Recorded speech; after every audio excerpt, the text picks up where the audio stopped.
नमस्कार। सभी सरकारी कर्मचारी, राज्य कर्मचारी और ईपीएस नान-डिफा पेंशन धारकों का स्वागत करते हैं एक बार फिर से हमारे इस यूट्यूब चैनल पर।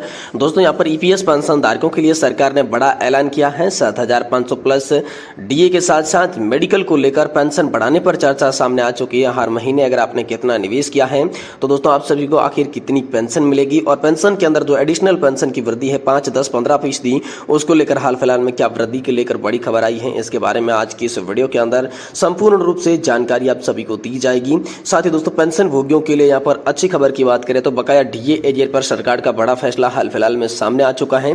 तो आखिरकार दोस्तों किस दिन आप सभी के खाते में एरियर के पैसे देखने को मिलेंगे, इसको लेकर भी आज की इस वीडियो के अंदर बात करेंगे। साथ ही साथ दोस्तों, यहाँ पर हिमाचल से बड़ी खबर निकलकर सामने आ चुकी है। कर्मचारियों और पेंशन भोगियों की बल्ले बल्ले हो चुकी है। दोस्तों, आज ही के दिन से आप सभी को डीए के अंदर 4% वृद्धि का लाभ जो है पेंशन के साथ और साथ ही सैलरी के साथ मिलना शुरू हो गया है।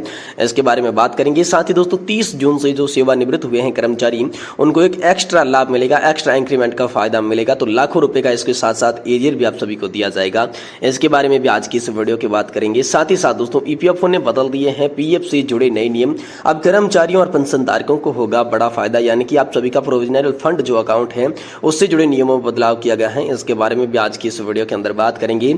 साथ ही साथ दोस्तों, ईपीएस नान-डिफा पेंशनधारकों की पेंशन को लेकर ईपीएस पेंशन योजना पर बड़ा सवाल यहाँ पर देखने को मिला है। देश की 75 लाख पेंशन भोगी जो है वो पीएम मोदी की सरकार पर सीधा निशाना साध रहे हैं। इसके बारे में भी दोस्तों आज की इस वीडियो के अंदर संपूर्ण रूप से जानकारी आप सभी को देने वाले हैं, यानी कि दोस्तों पेंशनधारकों की पेंशन बढ़ोतरी को लेकर क्या होगा। और साथ ही साथ दोस्तों, यहाँ पर जो है वित्त मंत्री निर्मला सीतारमण ने पेंशन योजना को लेकर बड़ा बयान दिया है।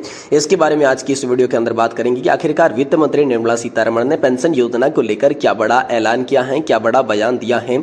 इसके बारे में भी आज की इस वीडियो के अंदर संपूर्ण रूप से जानकारी आप सभी को देंगे। और पेंशन भोगी सरकार से भीख नहीं मांग रहे हैं। कंट्रीब्यूशन का ब्याज भी दोस्तों उनका 15,000 रुपए का बनता है। तो ऐसे में आखिरकार इस रिपोर्ट को लेकर क्या बड़ी खबर निकल कर आई है, इसके बारे में भी आज की इस वीडियो के अंदर बात करेंगे। यानी कि पेंशन से जुड़े तमाम बड़े मुद्दों की चर्चा इस वीडियो के माध्यम से आप सभी को करने वाले हैं। इसलिए आपसे निवेदन रहेगा कि दोस्तों आप वीडियो को लास्ट तक देखें, चैनल को सब्सक्राइब करना छोड़ दें, वीडियो को लाइक करना छोड़ दें।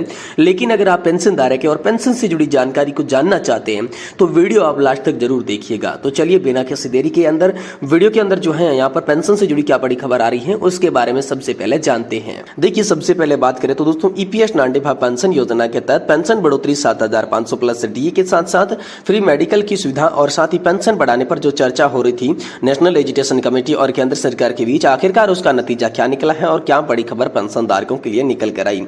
तो इसमें दोस्तों बात करें, नेशनल एजुकेशन कमेटी के मुख्य कमांडर अशोक रावत ने लगातार ईपीएस पेंशन धारकों के लिए संघर्ष किया है।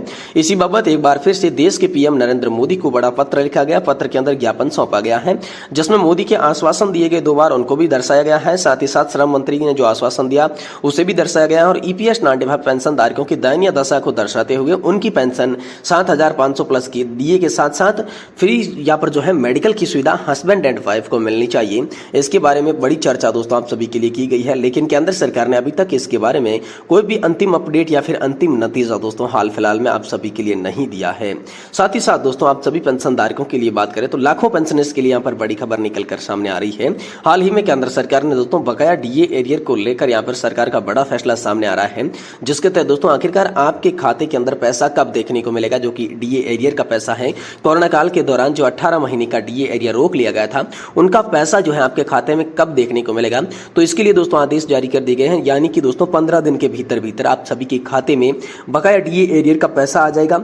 जिसके तहत माना यह जा रहा है कि किसी उच्च अधिकारी के यहाँ पर जो उच्च कर्मचारी हैं उनके दोस्तों खाते के अंदर 2,18,000 रुपए तक की राशि जो है आने वाली है। दोस्तों, ये सोशल मीडिया के आधारित खबरें हम आपको बता रहे हैं। अभी तक केंद्र सरकार ने कोई भी अपडेट जारी नहीं किया है, केंद्र सरकार ने इसकी पुष्टि नहीं की है। वहीं दोस्तों यहाँ पर पेंशन धारकों के लिए राहत बताई जा रही है। पेंशन धारकों के लिए यहाँ पर अगर पेंशन देने में देरी हो जाती है तो ब्याज के साथ आपको पेंशन दी जाएगी। और हाईकोर्ट ने भी यहाँ पर इसको माना है। हाईकोर्ट ने भी आदेश दिया है कि जल्दी से जल्दी सभी पेंशन धारकों की पेंशन उनके खाते में बिना किसी रुकावट के ट्रांसफर होनी चाहिए। साथ ही साथ दोस्तों यहाँ पर ईपीएस नान-डिफा पेंशन योजना को लेकर बड़ी खबर है। यहाँ पर पेंशनर्स का कहना है कि देश की 75 लाख पेंशन धारकों की जीवन रक्षा के लिए मोदी सरकार ने कुछ भी नहीं स्वीकार किया है। जी हाँ दोस्तों, यहाँ पर जो है पेंशनर्स अलग अलग पोस्ट के माध्यम से बता रहे हैं कि वृद्ध जन जो कहना है वो कह दिया है। 8 साल तक कोई वक्त नहीं होता। देश में 75 लाख पेंशन भोगियों की जीवन रक्षा के लिए मोदी सरकार ने कुछ भी नहीं किया। सेंट्रल बोर्ड ऑफ ट्रस्टीज के अध्यक्ष श्रम मंत्री भूपेंद्र यादव और ईपीएफओ को छल करने से सबसे ज्यादा आसान टारगेट जो है बुजुर्ग पेंशनर्स लगते हैं। बहुत अच्छा किया इस प्रकार सरकार ने, कम से कम यहाँ पर पेंशन धारकों के नेत्रों की आशा खोल दी, विश्वास की अंधी पट्टी खोल दी। हम किंतु पेंशन धारक दीन है किंतु हीन नहीं है। घर के बूढ़े बुजुर्ग को सरकार और कुछ भी नहीं दे रही है। पेंशनर्स ने लिखा कि कमांडर अशोक रावत ने सही कहा है कि वे खुश होकर वरदान दे सकते हैं या नाराज होकर श्राप दे सकते हैं। सरकार के अहंकार को यदि तुच्छ दिखाई देता है तो हम और क्या कर सकते हैं। सरकार चाहे तो इस रकम को बढ़ा सकती है, लेकिन सरकार इसे बढ़ाना नहीं चाहती है। ईद कराचे भालो निठुर ई कराचे भालो, हमारा वोट ना हो नोटा में, इसको कुछ भी फर्क नहीं पड़ता। यानी कि पेंशन धारक अपनी मन की बात बता रहे हैं, जिसमें लिखा शानदार पोस्ट इंद्रनाथ ठाकुर जी ने कही कि दुख बांटे थोड़ी पीड़ा, कुछ समय के लिए सही आराम देती है, लेकिन हमारे वोटा और नोटा में इनका कोई भी फर्क नहीं पड़ता। ये अपना दायरा दूसरी पार्टी के लोगों को लेकर बढ़ा रहे हैं। हमारा श्राप कहीं का नहीं कहीं तरसाएगा, बाकी जो होना है होके रहेगा। पेंशन धारक संघर्ष करते रहेंगे। साथ ही साथ दोस्तों यहाँ पर हिमाचल प्रदेश की कर्मचारियों और पेंशन धारकों की बल्ले बल्ले हो चुकी है।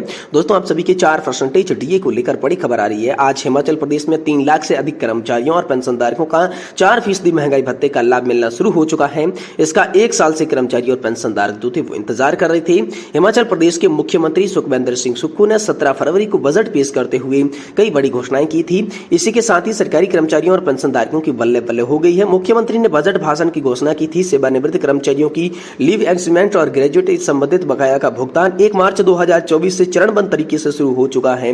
1 अप्रैल 2024 से 4% यहाँ पर दर जो है महंगाई भत्ते की उसकी भी किस्त आनी शुरू हो चुकी है। इसके बाद लाखों कर्मचारियों और पेंशन धारकों के लिए इसी दिन का इंतजार था, जो कि आखिरकार घड़ी आप सभी के लिए आ चुकी है। वही दोस्तों 30 जून से सेवानिवृत्त कर्मचारियों को मिलेगा एक अतिरिक्त इंक्रीमेंट का फायदा। तो आखिरकार सर्वमान्य आदेश इसके लिए क्या जारी हुआ है और लाखों रुपए का एरियर क्या मिलेगा, चलिए आपको बताते हैं। देखिए लंबे समय से 30 जून से रिटायर कर्मचारी और पेंशन भोगी 1 जुलाई से इंक्रीमेंट मांग रहे थे। अभी तक उनको फायदा नहीं मिलता था, लेकिन अब ऐसे कर्मचारी और पेंशन धारकों के लिए खुशखबरी आ चुकी है। उनको यहाँ पर जो है 1 जुलाई से इंक्रीमेंट का फायदा दिया जाएगा। इसके लिए सर्वमान्य यहाँ पर जो है सर्वसामान्य आदेश भी जारी कर दिया जा चुका है, जिनमें मुख्यतः 6 टॉपिक कवर किए गए हैं। जुलाई का इंक्रीमेंट न्यायालयों के फैसलों पर दिया जाएगा। केंद्र सरकार के केवल कोर्ट से ही यहाँ पर जो है फायदा मिलेगा, कोर्ट के अंदर गए उनको फायदा मिलेगा।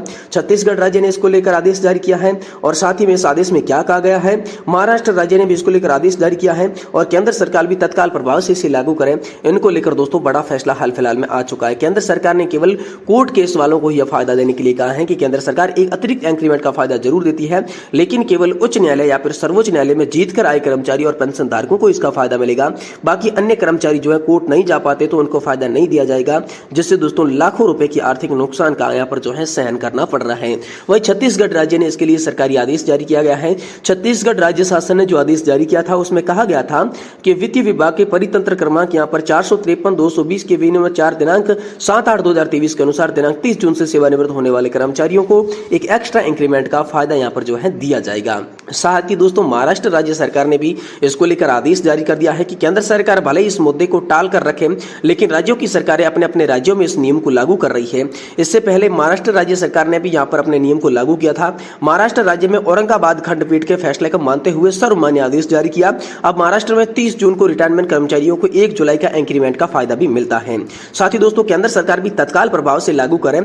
जब राज्य सरकारों की सरकारें अपने कर्मचारियों और पेंशन धारकों को इसका फायदा दे सकती है तो केंद्र सरकार क्यों नहीं दे सकती। केंद्र सरकार इस मुद्दे को न सिर्फ टाले, लाखों कर्मचारियों और पेंशन धारकों की जिंदगी इससे जुड़ी हुई है। इसलिए केंद्र सरकार को भी एक सर्व सामान्य आदेश जारी करते हुए 30 जून या फिर 31 दिसंबर को रिटायर्ड होने वालों को इसका फायदा देना चाहिए। इसको लेकर बड़ी खबर आ रही है। साथ ही दोस्तों यहाँ पर ईपीएफओ ने नियमों के अंदर पीएफ अकाउंट से जुड़े नियमों के अंदर बड़ा बदलाव किया है। नया वित्तीय वर्ष दोस्तों आप सभी जानते हैं शुरू हो चुका है और मीडिया रिपोर्ट्स के अनुसार नए नियम के तहत पीएफ अकाउंट ऑटो ट्रांसफर कर दिया जा चुका है। इसका मतलब दोस्तों ये है कि अब नौकरी बदलने पर पीएफ खाता यानी कि नए अकाउंट में ट्रांसफर करने की जरूरत नहीं होगी। उदाहरण के लिए अगर आप नौकरी बदलते हैं तो 1 अप्रैल के बाद से आपको पीएफ खाता अपने आप ही ट्रांसफर हो जाएगा। इसके लिए आपको कुछ भी करने की जरूरत नहीं होती थी। पहले आपको खाता मर्ज करवाना पड़ता था, लेकिन अब ऑटोमेटिक ये खाता आप सभी का ट्रांसफर हो जाएगा। तो ये दोस्तों आप सभी के लिए नए नियमों के अंदर बदलाव हाल फिलहाल में कर दिया जा चुका है, जो कि 1 ही तारीख से आप सभी के लिए लागू हो चुका है।